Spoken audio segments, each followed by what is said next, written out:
proposing? It's simple. Kill the Batman.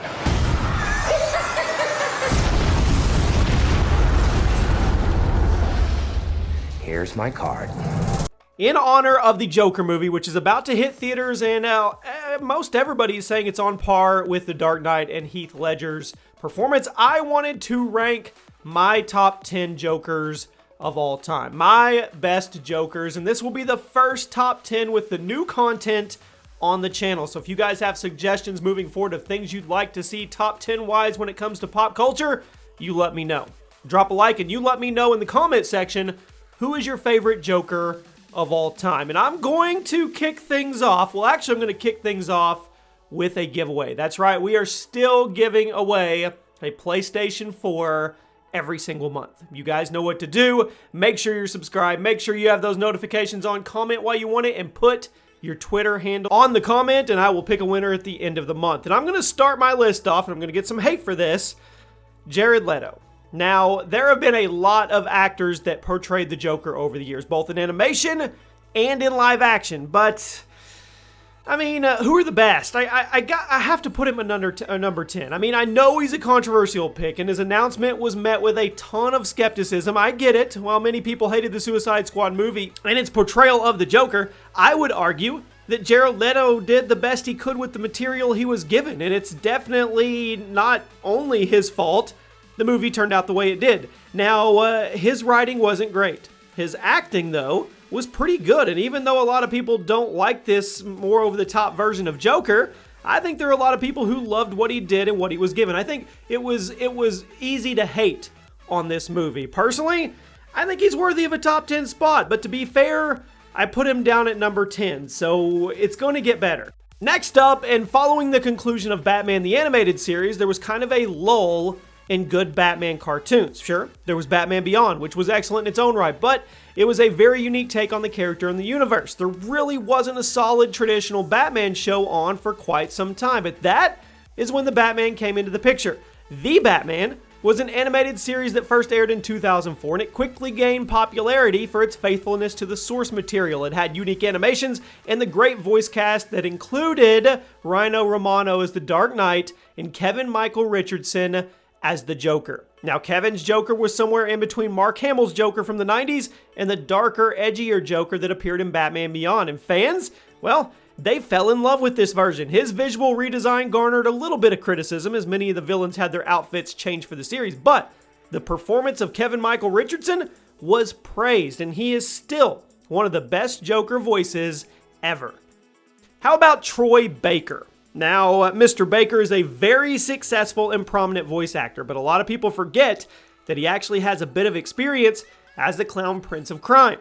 Troy Baker first took over as the Joker in the video game Batman Arkham Origins, which was a prequel to the Arkham trilogy. Now, this version was a younger interpretation of Mark Hamill's Joker in the main series, and while he was admittedly just impersonating Hamill at first, as time went on, he actually really started to find his own character. Baker went on to voice the Joker in various animated shows and movies such as Batman Unlimited and Assault on Arkham. His Joker, I would say, is more aggressive and unhinged than the other interpretations due to him being younger in the time period of most of his performances, and this definitely added a unique flair to his. For me, I'm going to put him in the top 10.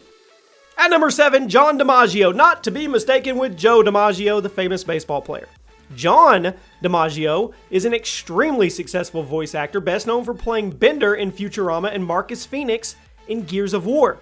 But he also supplied the voice for the Joker in one of the best Batman movies of all time, Under the Red Hood. Now, this extremely dark movie focused on the downfall of Jason Todd, who was once Batman's sidekick, but is driven insane after being kidnapped and tortured by the Joker, and he becomes a new villain.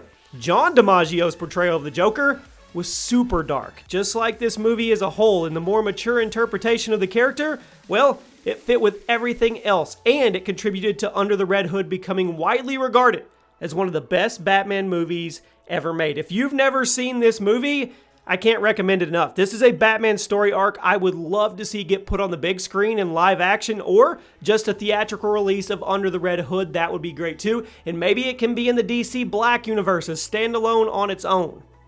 Next up, we have Cesar Romero. Now, a lot of people are familiar with the extremely cheesy Batman series that ran in the 60s, starring Adam West as the main character. This version of Batman definitely wasn't very true to the source material, but it was a ton of fun and hilarious to watch, especially now. The Joker in that series was none other than Mr. Romero, a legendary actor with 60-plus years in the biz, people. Like the rest of the show, Romero's Joker was extremely over the top and campy, which gave him a certain charm, if you ask me. His evil plans were always complete nonsense, and not at all what you would expect from a modern interpretation of the character. But that is why people loved him. Seriously, if you haven't watched the Batman TV series from the 60s, which a lot of you probably haven't, give it a go. It's pure fun. And Cesar Romero's Joker was a total scene stealer throughout the entire thing.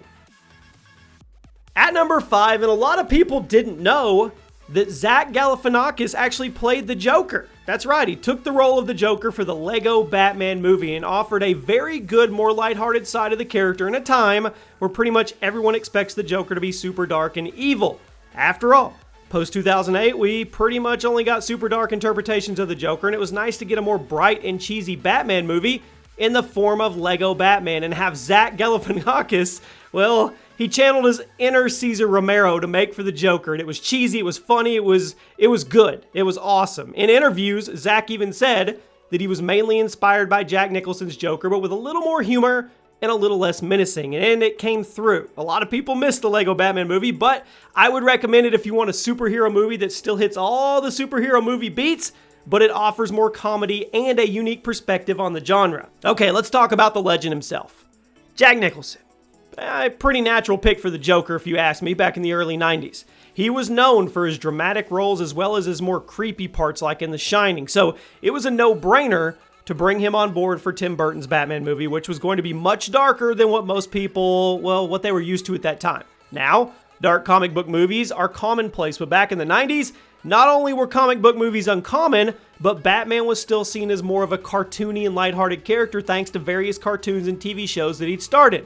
Tim Burton, though, decided it was about time for The Dark Knight to get a proper representation on the big screen, and he directed a very dark movie with Michael Keaton in the Batsuit and Jack Nicholson playing his arch nemesis. Now, Nicholson's Joker was intimidating, especially for the time. He took kind of a cartoony approach with the general character, but with more menacing and authority. He gave him a commanding stage presence with some very disturbing moments in the movie. So if you haven't seen Tim Burton's Batman movie, I highly recommend it, especially for Jack Nicholson's portrayal of the Joker.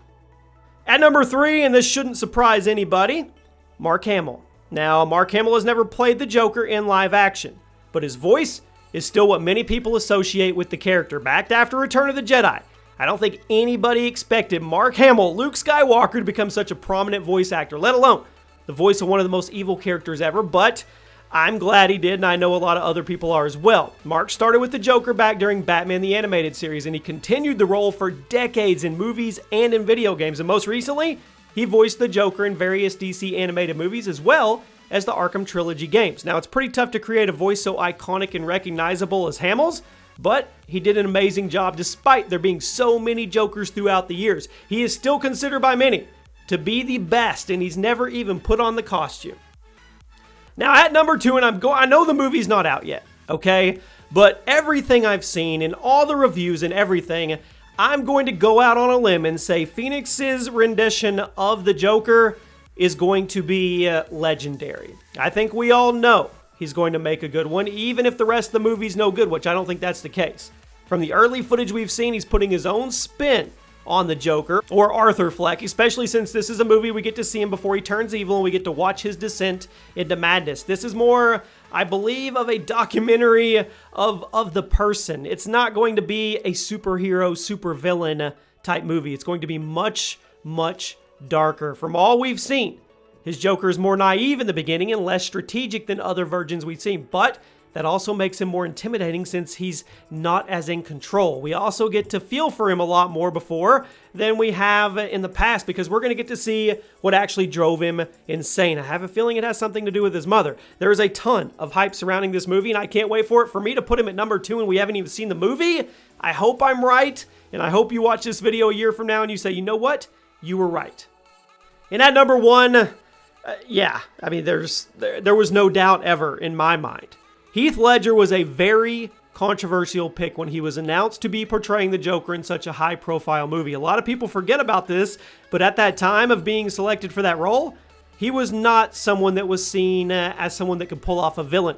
He had pretty much exclusively been in comedies and dramas as the good guy, so when it came out that he would be playing the clown prince of crime, people were not happy about it, but he pulled it off with flying colors and then some. Heath Ledger put on a unique spin of the character, making him more realistic and terrifying than he had ever been before. And it's no surprise that after The Dark Knight came out, just about every Joker after Heath has been trying to replicate his version. His calm demeanor, his twitchiness, his gradual escalation of tactics throughout The Dark Knight made for an amazing movie, and my pick for the greatest Joker that we've ever had on screen. So you let me know if you agree or disagree. What is your top 10 list of Jokers? Let me know if you watched the movie. I will be back, obviously, covering that movie in full detail for you guys on the channel. If you enjoyed, make sure you drop a like, make sure you subscribe with those notifications on, and I'll see you soon.